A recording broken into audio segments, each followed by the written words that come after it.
Halo Dun Sanak Minang Satu, tahukah kamu bahwa di ranah Minang, tepatnya di Nagari Sijunjung, Sumatera Barat, ada sebuah tradisi adat yang terus dijaga dan dilestarikan turun-temurun. Namanya Bakawa Adat.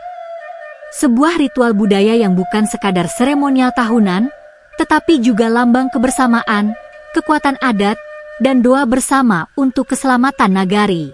Bakawa Adat diadakan setiap tahun, sesudah panen padi, dan dipusatkan di sebuah lokasi sakral bernama Tobek Gadang.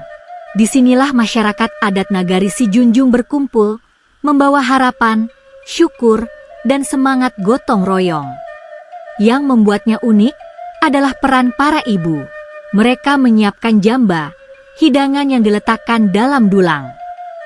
Di dalamnya ada nasi putih, lemang, aneka buah seperti semangka dan jeruk, dan tentu saja daging kerbau, hasil sembelihan sehari sebelumnya. Seperti yang diceritakan Tiwi, yang ikut langsung dalam kegiatan ini. Setiap rumah membuat jamba, dulangnya pun ditandai dari suku mana. Lalu kami para ibu menjunjung dulang dari rumah masing-masing menuju Tobek Gadang. Jaraknya lumayan jauh, tapi semua semangat dan kompak. Kami pakai rok songket, baju kurung hitam, dan jilbab putih. Itu sudah jadi aturan pakaian Bakawa.